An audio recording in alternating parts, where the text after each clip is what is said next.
Muchas gracias y felicitación a los organizadores de este Congreso de las Familias por su invitación y por el éxito en su convocatoria, y un saludo muy cordial a todos los asistentes. La crisis económica a veces desvía nuestra atención de algo menos visible muchas veces, pero no menos profundo, yo creo que mucho más profundo, y nos recuerda aquello que dijo el Papa Benedicto XVI, hablando de la participación política de los católicos, yo diría que de todos los hombres, y es que hay algo innegociable en la vida política. Y eso innegociable es la vida, la familia y la libertad de educación. Por lo tanto, aquí nos convoca hoy en Madrid lo innegociable, aquello de lo que no podemos prescindir.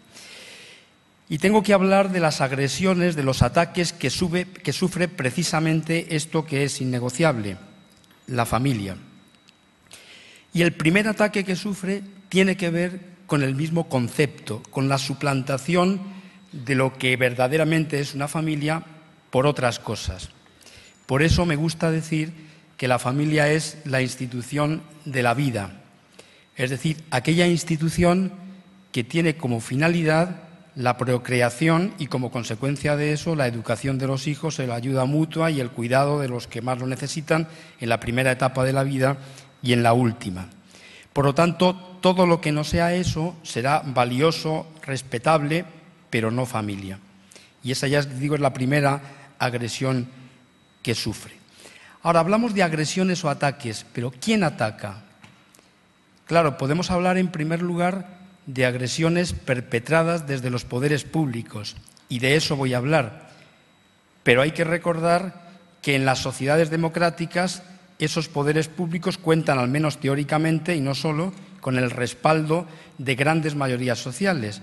Por lo tanto, hay que recordar también que esas agresiones proceden del seno de la propia sociedad, y eso es lo que también tenemos que cambiar, y es quizá lo más importante.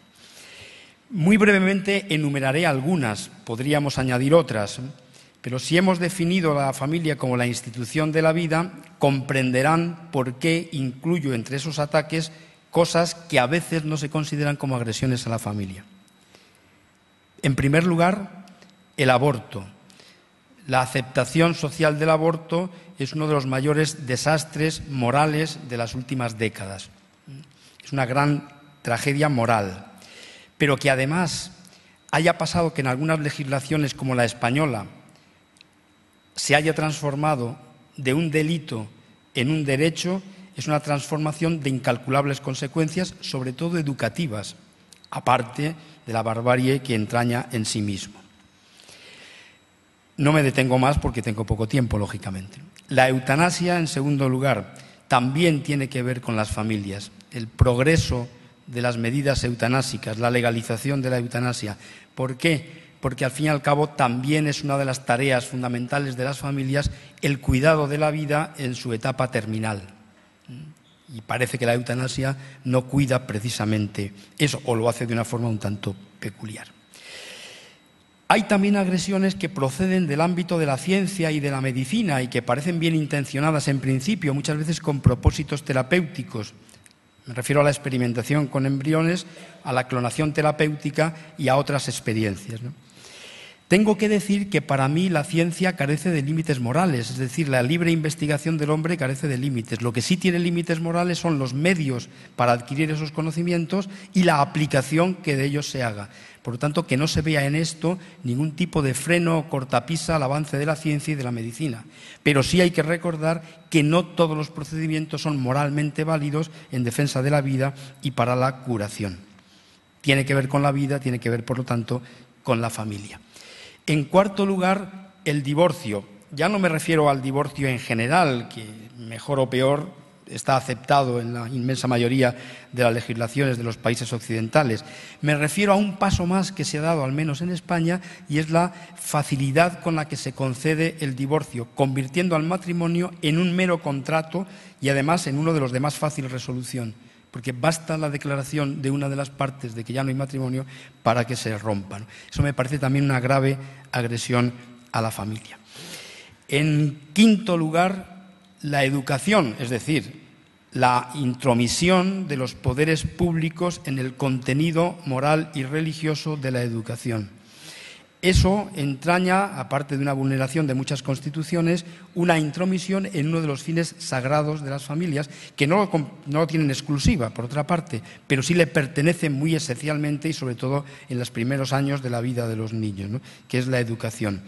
El Estado tiene legítimamente competencia para garantizar el ejercicio del derecho a la educación, pero no la tiene, a mi juicio, para determinar el contenido moral y religioso que ha de tener la educación. Es más, me atrevería a decir que ni siquiera solo moral y religioso, sino para determinar el contenido sin más de la educación. Y por último, la falta de recursos. Es una cuestión de justicia, pero no es, a mi juicio, quizá la cuestión fundamental. Termino porque ha llegado ya ha pasado el tiempo. Solamente quiero concluir con una llamada, en cierto modo, a la esperanza y también a la advertencia.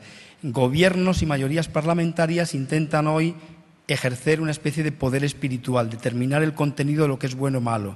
El derecho aspira a veces a suplantar a la moral, que es un asunto fundamentalmente de conciencia.